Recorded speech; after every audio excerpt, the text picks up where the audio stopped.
সকল নেতৃত্ব দিয়েছেন আমার আল্লাহ। যদি কেউ মনে করে আমরা চেষ্টা করি না বলে এরকম হয়েছে, না, আমরা চেষ্টা করেছি বলে হয়নি, আমরা চেষ্টা করেছি রহমত করেছে না। যদি আল্লাহ পাক আপনাকে আমাকে রহমত করে এই পরিবেশ তৈরি করে দিলেন, সেই আল্লাহর মুক্তি আসবে না করে আল্লাহ বলেছেন, তোমরা যদি আমার শুকরিয়া আদায় করো আমি তোমাদের নিয়ামত বাড়াই দেব। আর যদি না শুকরিয়া করো তার শিক্ষা দেখতে পাবো, তাহলে আমি যেটুকু দিচ্ছিলাম সেটুকু সেটাই নেব। বলুন তো, আপনি চেয়ারে বসে আছেন, আপনার মতন অনেক মানুষ হাসপাতালের বেডে আপনি আর আরেক ভাই আপনারা দুনিয়া আসছিলেন, একজন মানুষ দুনিয়ার থেকে বিদায় হয়ে গেছে। আল্লাহ এখনো সুস্থ রেখে আপনাকে দুনিয়ায় চলাফেরা করার মতন পরিবেশ তৈরি করে দিয়েছে। জালেমেরা মনে করেছিল আমাদের এই বাংলাদেশটিকে উৎখাত করে বিদায় করে দেবে। জালেমেরা মনে করেছিল হাজারো মামলা দিয়ে আমাদের আর মাথা সোজা করে উঠতে দাঁড়াতে দেবে না। ওনারা মনে করেছিল চিরকাল ওনারাই ক্ষমতায় থাকবে। ওনারা তো বলেই ছিল 41 সাল পর্যন্ত থাকবে, বলেছিল না? আর কি অহংকারী কথা রে ভাই, কি অহংকারী কথা। আমাদের কেউ কিছু করতে পারে, কারণ কিছু করা লাগে, আমাদের মাথা থাকা লাগে। আল্লাহ এমনি আয়ত্তা করে যে কটা গেছে সে কটা তো গেছে, আর যে কটা বাকবাদন করতেছিল সে কটা এখন মাথা করতে করে চুপটা বসিয়ে। ওনারা আবার চিন্তা করছে যে সুযোগ পাইলেই মাথা উঁচু করে দাঁড়াবো। আপনারা যা করেছেন, মানুষের করে যে নির্যাতন অত্যাচার করেছেন, আল্লাহর কসম বাংলাদেশের তৌহিদি জনতা আবার যদি রাস্তায় নামে, বাজার করার সুযোগ পাবেন না, স্ত্রীর সঙ্গে কথা বলার সুযোগ পাবেন না। জনগণ জুতা পিটা করে দেশ থেকে বাইর করে দেবে। প্রধানমন্ত্রী মাহফিলগুলো আপনারাই বন্ধ করেছেন। কিছু লোক আমাকে বলতেছেন যে আপনার কারণেই বন্ধ হয়েছে। আপনার জীবনে সুযোগ কিন্তু আল্লাহ ভালো। হক কথা বললে বাকির বন্ধুরা খাবে, কথা বলে। আচ্ছা, যারা বলতেছেন যে আপনার কারণে হয়তো মাহফিল বন্ধ হতে পারে, তারা বুকে হাত দিয়ে বলুন যে এই 15.5 বছর যে সরকার ছিল এটা বৈধ ছিল না অবৈধ ছিল? বুকে হাত দিয়ে বলুন যে এই জালেমেরা বৈধ ছিল না অবৈধ ছিল? তাহলে অবৈধ লোকের বিরুদ্ধে কথা বলতে গেলে যদি মামলা হয়, ওটা আমি আমার নিয়ামত বলে মনে করি। কথা বলা যাবে না, কথা বলা যাবে না, তাহলে চুরি করতে যাও কেন? ডাকাতি করো কেন? দিনের ভোট রাতে করতে গেলে কেন? আমাদেরকে ভোট কেন্দ্রে যেতে নিষেধ করলে কেন? বিনা কারণে আমাদের নামে মামলা দিলে কেন? চুরি করলে দৌড় যায় না, চোর বললে বড্ড আঘাত লাগে, তাই না? জেনা করি ধরা পড়িস, মায়েরও খাইছে। বাজারে একজন গল্প করছে, এই বলে সেই লোক মায়ের খাইল। লোকের বাড়ি মায়ের খেয়েছে তো মান সম্মান যায়নি, বাজারে বলিস তোর মান সম্মান সব চলে গেছে। চুরি করলে দৌড় যায় না, চোর বললে এত দৌড় যায় কেন? সুতরাং এই জালেমদের হাত থেকে আল্লাহ আপনাকে আমাকে মুক্তি দিয়েছেন। কথা বলেন ঠিক না ঠিক? যে আল্লাহ মুক্তি দিলেন সেই আল্লাহর শুকরিয়াটা সকলে মিলে বলছে আলহামদুলিল্লাহ। আরেকটু জোরে বলুন তো আলহামদুলিল্লাহ। বন্ধুগণ, মুসা আলাইহিস সালামের জামানা, কোন নবীর জামানা? মুসা আলাইহিস সালামের জামানা। বলুন তো এই কোরআনের কতগুলো আয়াত আছে? কম বেশি আছে 6666 আয়াত, সকলের মুখস্থ। এই কোরআন কত বছর ধরে নাজিল হলো? 23 বছর ধরে নাজিল হলো। জিবরিল আমিন এই কোরআন নিয়ে নবী মুহাম্মাদের কাছে কতবার এসেছিলেন? 23 বছরের ভিতরে জিবরিল আমিন নবীজির কাছে কোরআন নিয়ে এসেছিলেন কত বছর? এই কতদিন? 24,000 বার। সুবহানাল্লাহ বলবেন না? 24,000 বার নবীজি শয়নে স্বপনে জাগরণে ওঠায় বসায় আয়েশা রাদিয়াল্লাহু তাআলা আনহার বিছানা থাকা অবস্থায় জিবরিল কোরআন নাজিল করেছে। জিবরিলের আগমন হয়েছে 24,000 বার। 24,000 বারে 23 বছর ধরে কোরআন নাজিল হলো।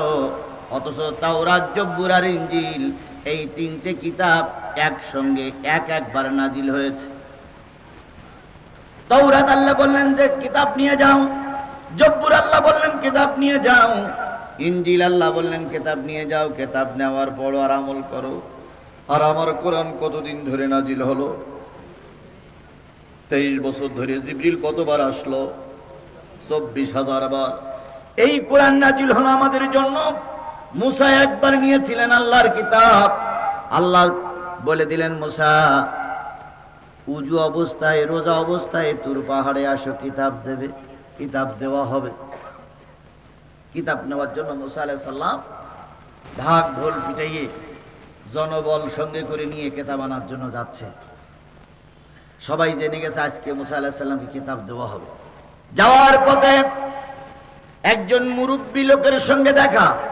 আমি আয়াতটা বলেছি, যদি কেউ নিয়ামতের শুকরিয়া আদায় করে আল্লাহ তার নিয়ামত, আর যদি নিয়ামতের না শুকরিয়া করে আল্লাহ তার নিয়ামত কি করে দেয়? কমায়। তো মুসা আলাইহিস সালাম কিতাব নিতে যাচ্ছে।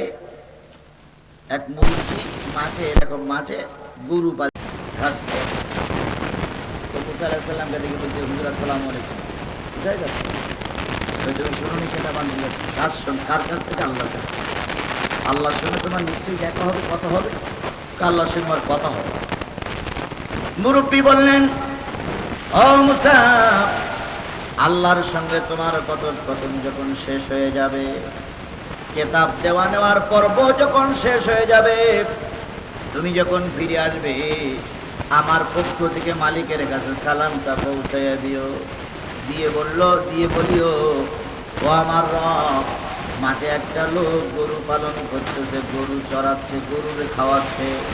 ওই লোকটা আপনাকে শুকরিয়া আদায় করে বলেছে, আপনার শুকরিয়া আদায় করে বলেছে ওই লোকটার যে গাভীটা আছে, এই গাভীটার দৈনিক 10 সের করে দুধ হয়। এত দুধ লোকের সংসারে লাগে না। আগামীকাল থেকে যেন 3 তারিখে দুধ 4 সের কমিয়ে যায়। এইটা আল্লাহরে বলছে, আল্লাহ কমাই দেয়। এত দিন কমা দরকার। মুসা আলাইহিস সালাম লোক করতে চায়, বলতে এরকম লোক পৃথিবীতে আছে, কমাতে চায়। আচ্ছা বলুন তো, এখানে যতগুলো আল্লাহর ওলি এখানে বসে আছে, সবাই আপনারা আল্লাহর ওলি। গত বছর মাঠে ধান হয়েছিল 22 মণ, 1 বিঘা জমিতে, কম বেশি হতে পারে। এবছর মসজিদে বসে কোনোদিন দোয়া করেছেন, আল্লাহ অত ধান আমার লাগবে না, এবার যেন 3 মণ কিনে যায়। একটা লোক হাত তোলে, তরুণ এখন প্রমাণ করেছে। কেউ কোনোদিন দোয়া করে, বরং কি দোয়া করে? বেশি। মুসা আলাইহিস সালাম লোকটা দেখলেন, দেখে বললেন, এই লোকটা দুনিয়ার পরে লোক কম, 10 সের দুধের থেকে 2-4 সের কম পেতে চায়। আচ্ছা তোমার আর দিকে আল্লাহর কাছে পেশ করব। কিছু দূর যাওয়ার পরে দেখে একটা মানুষ, একটা যুবক বালির ভিতরে লজ্জাস্থান দিয়ে বসে আছে। পরনের কাপড় নাই, ঘর বাঁধা জায়গা নাই, থাকার জায়গা নাই। লোকটি মুসাকে জিজ্ঞেস করছে, মুসা আলাইহিস সালাম কোথায় যাচ্ছ? আল্লাহর কাছে। ভাই আপনার কথা যখন শেষ হয়ে যাবে, আপনি বলবেন, আমি যুবক, আমার পরনে কাপড় নাই, আল্লাহ যেন একটা থাকার ব্যবস্থা, কাপড়ের ব্যবস্থা করে দেয়, কারণ আমি খুব অসহায়। মুসা আলাইহিস সালাম বললেন, এটাও আমি বলবো। কিতাব নেওয়া হয়ে গেল। মুসা আলাইহিস সালাম 2 জনের আরজি আল্লাহর কাছে পেশ করবেন। একজনের কমানের দরকার, আর একজনের কথা বলছেন নেই মনে হয় আমার। ওর কাপড় নেই, ওর কাপড়ের দরকার, আর হচ্ছে বেশি হচ্ছে কমানের দরকার। তাহলে একজন কমানের দরকার, আর একজনের বাড়াইনের দরকার। মুসা আলাইহিস সালাম 2 জনের কথা বললেন। আল্লাহ বললেন, মুসা, যে লোকটা লজ্জাস্থান বালির ভিতরে ঢুকাই দিয়ে পরনে কাপড় নাই, খাওয়া নাই, ওই লোকটারে বলে দিও আমার শুকরিয়া একটু কম হয়ে যাচ্ছে, বেশি বেশি শুকরিয়া আদায় করুক, ওর কাপড় থাকার খাওয়ার ব্যবস্থা আমি আল্লাহ করে দেব। আর যে লোকটা কমাইতে চাইছে, দুধ 4-5 কেজি করে কমে আসুক, 4-5 সের কমে আসুক, ওই লোকটার বলবা যে ওই লোকটার শুকরিয়া বেশি হয়ে যাচ্ছে, এই জন্য ওই লোক যেন একটু শুকরিয়া কমাই দেয়। তো শুকরিয়া কমাই দিলে দুধ এমনি কমে যাবে। তাহলে ওই লোকের বলেছে শুকরিয়া বেশি আদায় করতে, আর এই লোকের বলেছে না শুকরিয়া করতে। মুসা আলাইহিস সালাম ফিরে আসলেন। এবার বলুন তো আগে দেখা হবে কার সাথে? কথা বোঝেন নাই? এবার আগে দেখা হবে কার সঙ্গে? ওই যুবকের সঙ্গে। যুবক বলতেছে, হুজুর বলেছেন? বলেছি, কিন্তু আল্লাহ বলেছে তোমার একটু শুকরিয়া আদায় করা লাগবে, বেশি বেশি আলহামদুলিল্লাহ বলা লাগবে। যুবক বলতেছে, আমার আছে কি? আমার ঘর নেই, বাড়ি নেই, থাকার জায়গা নেই, পরনে কাপড়ও নেই, আমি কি দিয়ে শুকরিয়া আদায় করব? মুসা আলাইহিস সালাম বলতেছে, আমার বলো রাগ বেশি। তুমি বলেছিলে, আমি আল্লাহরে বলেছিলে, আল্লাহ যেটা বলেছে আমি তো সেটা বলে গেলাম, শুকরিয়া আদায় করবা কিনা ওটা তোমার ব্যাপার। মুসা আলাইহিস সালাম চলে আসলেন, গাবিওয়ালার সঙ্গে দেখা। গাবিওয়ালা বললেন, আল্লাহ কি বললো? আল্লাহ বলতেছে তোমার একটু বেশি বেশি না শুকরিয়া আদায় করতে হবে। মুরব্বী লোকটি বলতেছে, মুসা, এই যে সবুজ ঘাসগুলো আমার গরুতে খাচ্ছে, একটু পানি খায়। সকাল একবার টান দিলে 5 সের, সন্ধ্যাবেলা একবার টান দিলে 5 সের দুধ হয়। যে মালিক আমাকে ঘাসের ভিতরে, গোবরের ভিতর থেকে এত সুন্দর মিষ্টিময় দুধ দেয়, আমি কি করে তার শুকরিয়া না শুকরিয়া আদায় করব? আমি আজকের থেকে আরো বেশি বেশি মালিকের শুকরিয়া আদায় করা শুরু করলাম। মুসা আলাইহিস সালাম চলে যাওয়ার পরে এই যুবক তো গিড়মিড় করতেই আছে। হঠাৎ করে উত্তর গগন থেকে এক বাতাস আসলো, বাতাস এসে বালিগুলো উড়ে গেছে, ওর আসল জায়গা বেরিয়ে গেছে। জনগণ এসে বলতেছে, পাগল এথা, এক সময় ওরে বাতাস উড়াই নিয়ে আর এক জায়গায় ফেলাইছে। তখন ওই লোকটি বলতেছে, আল্লাহ, আমি তোমার নাফরমানি করার কারণে যে বালিটা আমার লজ্জাস্থান ঢেকে রেখেছিলাম সেটাও চলে গেছে। আর ওই লোকটা শুকরিয়া আদায় করার কারণে পরের দিন দেখা গেল 10 সের হয়, আজকে আরো 3-4 সের বেশি হয়ে গেছে। আর একটু জোরে বলা যাবে না সুবহানাল্লাহ? তাহলে শুকরিয়া আদায়ের কারণে নিয়ামত বেড়ে গেল, না শুকরিয়া করার কারণে নিয়ামত যা ছিল তা আল্লাহ পাক ছিনাই নিলেন। সুতরাং আজকের এই সুন্দর পরিবেশ আল্লাহ দিয়েছেন, এই জন্য বেশি বেশি শুকরিয়া আদায় করতে হবে কার? এখনো কিন্তু বাংলাদেশের ষড়যন্ত্র বন্ধ হয়নি, এখনো কিন্তু ষড়যন্ত্র চলছে। কথা বলেন ঠিক না বেঠিক? শোনো শাহজাহানপুরের মুসলমানেরা, বর্তমান বাংলাদেশের প্রেসিডেন্ট যিনি আছেন, ইনি কিন্তু শেখ হাসিনার নিয়োগকৃত প্রেসিডেন্ট। এ যতক্ষণ পর্যন্ত বড় চেয়ারে বসে থাকবে ততক্ষণ পর্যন্ত দেশ কিন্তু নিরাপদ নয়, দেশ নিরাপদ নয়, দেশ নিরাপদ নয়। সেনাবাহিনীর প্রধান নামটা কি? এ কি এই তত্ত্বাবধায়ক সরকার বসাইছে না শেখ হাসিনা বসাইছিল? ওই শেখের বেটি বসাইছিল। কথা বলেন ঠিক না বেঠিক? সুতরাং ওয়াকারুজ্জামানও কিন্তু ওই শেখের বেটির লোক। এই জন্য যতক্ষণ পর্যন্ত এই দুইটা লোক সহ বাংলাদেশের বিভিন্ন সেক্টরের বড় বড় কর্মজীবীরা, কর্মকর্তারা যতক্ষণ পরিবর্তন না আসবে ততক্ষণ দেশের এই ধূম্রজাল, দেশের এই অশান্তি দূর হবে না। এই জন্য এখন বেশি আনন্দিত হওয়ার কোনো সুযোগ নেই, কোনো সুযোগ নেই। শুধু আল্লাহরে বলি, আল্লাহ যে রহমতটুকু তুমি করেছো, এইগুলো নিয়ে আমরা খুশি হয়ে যেন এগুলো ধরে রাখতে পারি। কোন একজন মহামানব বলেছিলেন, কোন একজন মহান নেতা বলেছিলেন, স্বাধীনতা অর্জন করা সহজ, স্বাধীনতা ধরে রাখা খুব কঠিন। ছেলেরা অনেক কষ্ট করে, ছাত্ররা অনেক কষ্ট করে আমার দেশ স্বাধীন করে দিয়েছে। আল্লাহ যেন আমরা আল্লাহরে ভুলে না যাই, এই স্বাধীনতা যেন আমরা ধরে রাখতে পারি। আল্লাহ আমাদের কবুল করুক, সকলে বলুন আমিন। তাহলে সকল ক্ষেত্রে শুকরিয়া আদায় করতে হবে কার? তাহলে আবারও বলছি আলহামদুলিল্লাহ, সর্বকালের সর্বশ্রেষ্ঠ মহামানব, যার আদর্শে আদর্শিত হয়ে আমি নিজেকে উম্মত বলে দাবি করছি, সেই নবীর নামে দুরূদ আর সালাম। কারোর জবান বন্ধ থাকবে না, সকলে মিলে বলছি সাল্লাল্লাহু আলাইহি ওয়াসাল্লাম। বন্ধুগণ, আমি আর ওইদিকে যাচ্ছি না, শুধু আল্লাহর কোরআন থেকে আলোচনা করতে চাই। এই জন্য সূরা আল ইমরানের 133, 134, 135 তিনটা আয়াতের পরে কথা বলবো ইনশাআল্লাহ। আমরা কি এই তিনটা আয়াত শুনতে রাজি আছি? সবাই রাজি আছি? এবার যারা দোকানে আছেন, বাজারে আছেন, মাঠে আছেন, যারা দোকানে বাদাম খাচ্ছেন, তারা একটা মিনিট আমার কথা শুনুন, আমি মূল আলোচনায় যাচ্ছি। আল্লাহ বলতেছেন, ওয়ালাকাদ জারানা লিজাহান্নামা কাসীরাম মিনাল জিন্নি ওয়াল ইনস লাহুম কুলুবুন লা ইয়াফকাহুনা বিহা ওয়া লাহুম আয়ুনুন লা ইবসিরুনা বিহা ওয়া লাহুম আযানুন লা ইয়াসমাউনা বিহা উলাইকা কাল আনআম বাল হুম আদাল উলাইকা হুমুল গাফিলুন।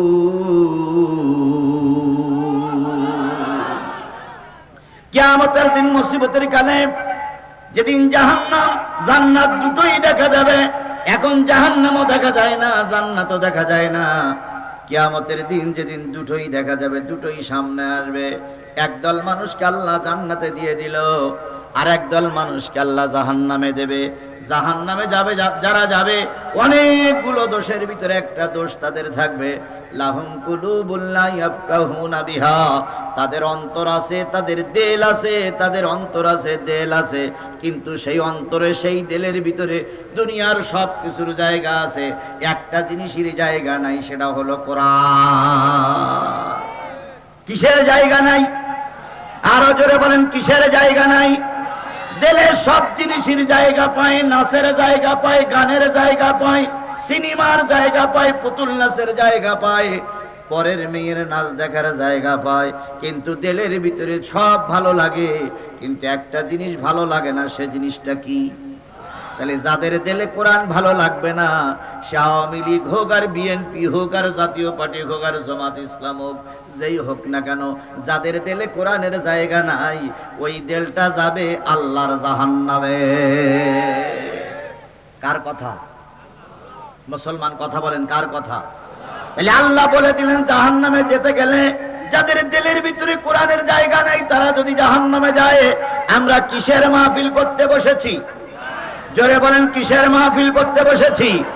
সবাই কোরআন ভালো লাগতেছে, আপনার দিলে যদি কোরআন ভালো না লাগে, তাহলে বুঝতে হবে আপনার এই দিলটা জাহান্নামী দিল। এবার আপনি জাহান্নামী না জান্নাতে নিজে নিজে ভাবুন। আয়ুনুল লা ইবসিরুনা বিহা, তাদের চোখ আছে, কিন্তু চোখ দিয়ে দেখে না। কি দেখে না? আরো জোরে বলেন, কি দেখে না? শুধু কোরআন দেখে না, না কোরআন ওয়ালাদেরও দেখে না। অতীতের যারা ক্ষমতায় ছিল, এদের সংসদে দেহ ব্যবসা করা নারীরা জায়গা পেয়েছে, এদের সংসদে চোর ডাকাত খুনিরা জায়গা পেয়েছে, এদের সংসদে খেলোয়াড়রা জায়গা পেয়েছে, এদের সংসদে ইজ্জত তৈরি করে নাচা নারীরা জায়গা পেয়েছে, কিন্তু এদের সংসদে কোরআনওয়ালারা জায়গা পায়নি।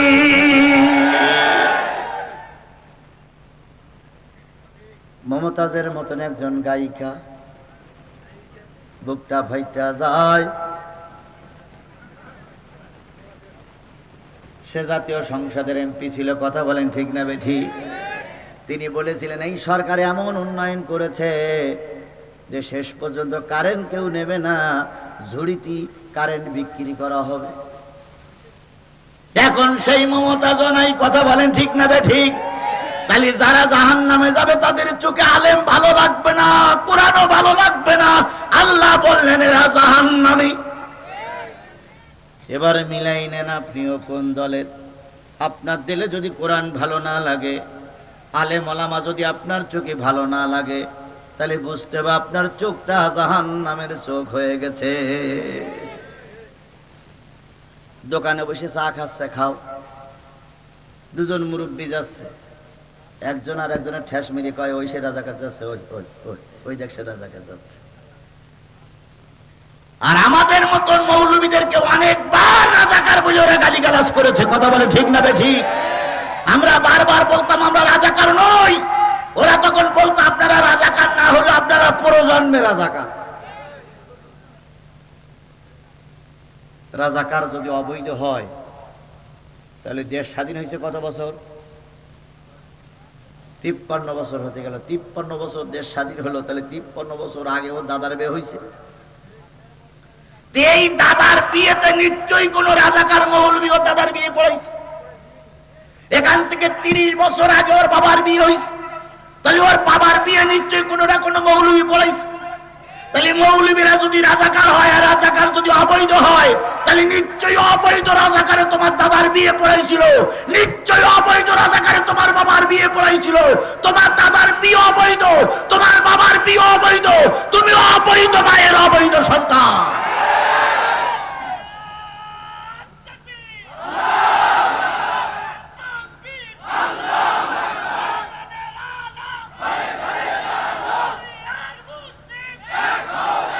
রাজাকারের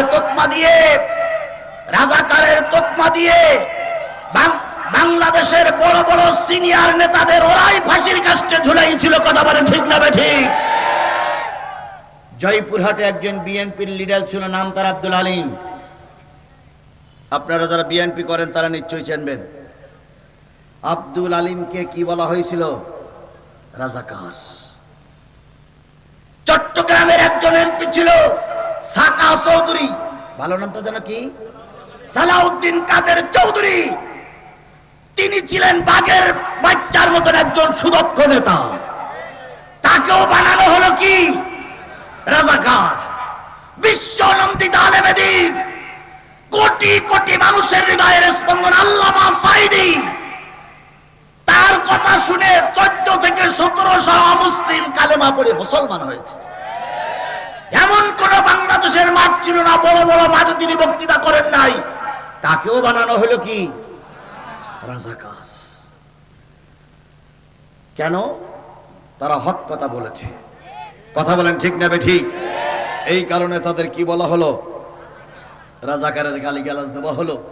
শেষ পর্যন্ত যে রাজাকারের তকমা লাগিয়ে অন্যান্য নেতাদের ফাঁসিতে ঝুলানো হলো, সেই একই রাজাকারের তকমা নিয়ে পেত্তির বাচ্চা পেত্তির দেশ থেকে পালিয়ে যেতে বাধ্য করা হলো। ছাত্ররা যখন কোটা সংস্কার আন্দোলন করতেছিল, তখন উনি কি বললেন? যারা আন্দোলন করছে এরা সব রাজাকারের বাচ্চা। মুক্তিযোদ্ধার লোকেরা চাকরি দেব না থেকে রাজাকারের বাচ্চাদের চাকরি দেব। এই কথা যখন ছাত্রীরা শুনল, তখন সব বিশ্ববিদ্যালয় থেকে বেরিয়ে এসে বলল, তুমি কে আমি কে, তুমি কে আমি কে, কে বলেছে কে বলেছে স্বৈরাচার স্বৈরাচার। ছাত্রলীগ গুলি চালালো। ছাত্রলীগের হাতে অস্ত্র তুলে দিল ওই ওবায়দুল কাদের। কথা বলেন ঠিক না ঠিক? এই ওবায়দুল কাদের ছাত্রদেরকে রাস্তায় নামাইয়ে আমার নিরীহ নিরস্ত্র ছাত্রদেরকে ওদের পেটুয়া বাহিনী গুলি করে মারলো, আমাদেরকে নিষিদ্ধ করলো। আল্লাহর নিয়তির কি খেলা!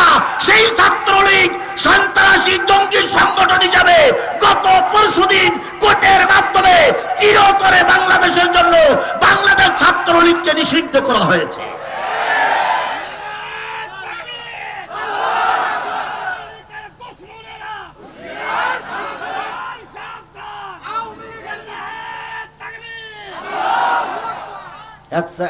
একটা ছাত্র সংগঠন,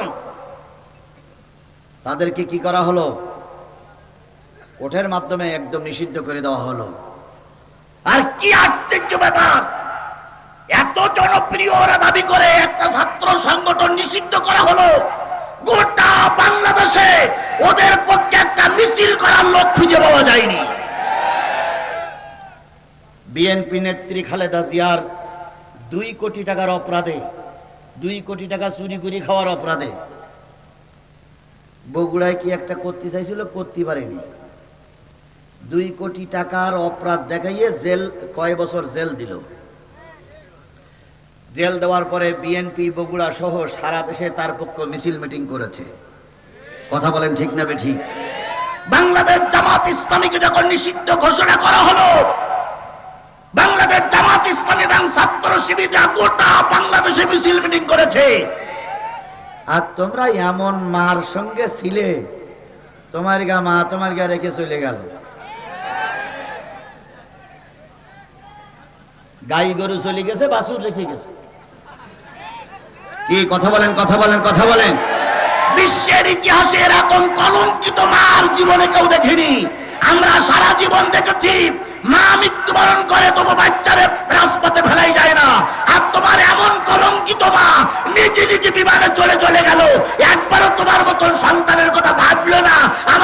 কথাগুলো শাহজাহানপুরি কি মাইর খাবা খাবে রে?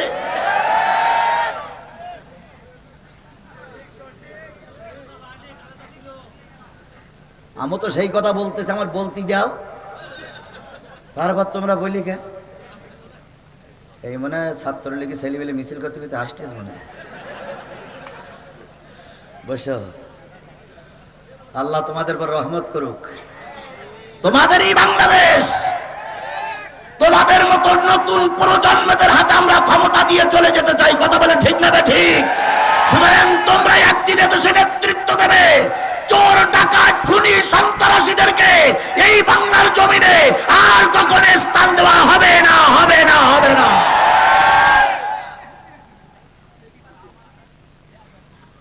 খালেদা জিয়ার মামলা হলো, খালেদা জিয়া কি দেশ ছেড়ে পালাই চলে গেছিল? জোরে বলেন, গেছিল?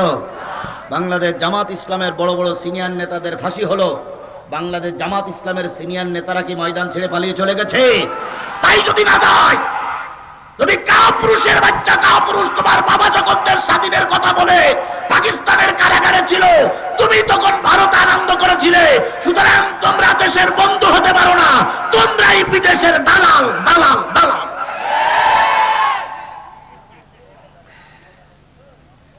আর এই কথাগুলো বললেই দুলু সাহেব আমার আষ্টি দিত না।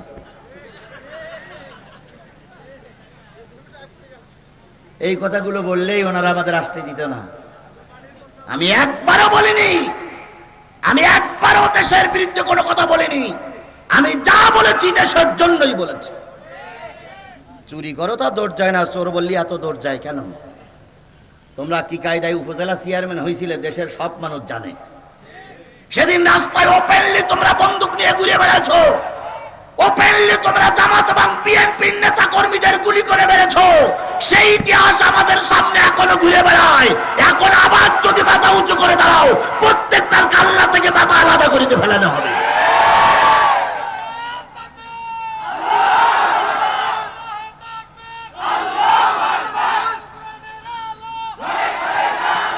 একটা জিনিস স্পষ্ট করে শুনে নাও শাহজাহানপুরের মুসলমানেরা, ওরা যখন ক্ষমতায় ছিল আমি তখন বাঘের বাচ্চার মতন কথা বলেছি, এখনো আমি কথা বলেই যাচ্ছি। আমি ওই ভারত থেকে পাসপোর্ট করে আসি নাই, মায়ানমার থেকে টিকিট করে এদেশে আসি নাই, আমি আসমান থেকে নাজিল হইনি, জমিন থেকে ফুড়ে উঠিনি। আমি এদেশের একজন বৈধ নাগরিক।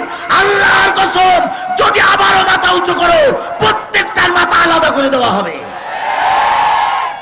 আসো, চুপ করে থাকো, আসো, চুপ করে থাকো, ঘাপটি মেরে থাকো, বেশি বাড়াবাড়ি করবা না।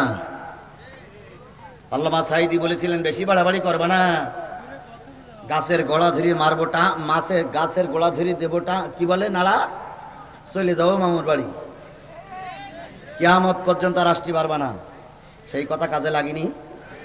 আমেরিকা জায়গা দেয়নি, আবুধাবিতে গেছিল ব্যাগে দেশে, মায়ানমার জায়গা দেয়নি, চীন জায়গা দেয়নি, ওই ভারত। কারণ এদের শরীরে সব ভারতের রক্ত। এই জন্য কেউ কেউ বলতেছে ভাবি গেছে ভাইয়ের বাড়ি, আভা গেছে দুলা ভাইয়ের বাড়ি। সুতরাং আল্লাহ রাব্বুল আলামিন বলেন, যাদের চোখে কোরআন ভালো লাগবে না তারা যাবে কোথায়? আর কোরআন ওয়ালাদের যাদের ভালো লাগবে না তারাও যদি জাহান্নামে যায়। আমি এখানে কোরআনের আলোচনা করব। কোরআন আপনাকে দেখতে হবে যদি আপনি জান্নাতি হন।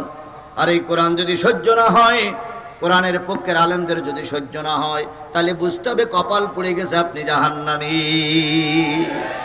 আযানুল্লাহ ইয়াসমাউনা বিহা, তাদের কান আছে কিন্তু কানে তারা শোনে না। কি শোনে না? আরো জোরে বলেন, কি শোনে না? আজান মানে আহ্বান, আজান মানে ডাকা। আজান যখন হয় তখন তারা শোনে না। আমি কোরআনের পক্ষে আজান দিয়েছি। কোন সূরা, কয়টা আয়াত? এই 3টা আয়াতের আজান আমি আপনাদের কানের ভিতরে ঢুকাইছি। আমি যতক্ষণ এই আজানের পক্ষে কথা বলবো, যদি এই কোরআনের আলোচনা ভালো না লাগে, বুঝতে হবে আপনার কানটা জাহান্নামী কান, আপনার কানটা জান্নাতি কান নয়। তাহলে জান্নাতি যারা তাদের দিলে কি ভালো লাগবে? জান্নাতি যারা তাদের চোখে কাদের ভালো লাগবে? আলেম ওলামা কোরআন ভালো লাগবে। জান্নাতি যারা তাদের কানে কোরআনের আজান ভালো লাগবে। আজকের এই মাহফিলে যদি এই তিনটে জিনিস কারোর ভালো না লাগে বুঝতে হবে জাহান্নামী। সুতরাং এখানে জাহান্নামী লোক বসবে না। যারা জাহান্নামী টিকিট কেটে এর ভিতর ঢুকেছেন তারা চলে যান। যান, আপনার মতন 2-4 জন লোক গেলে আমার কোনো সমস্যা হবে না, যান।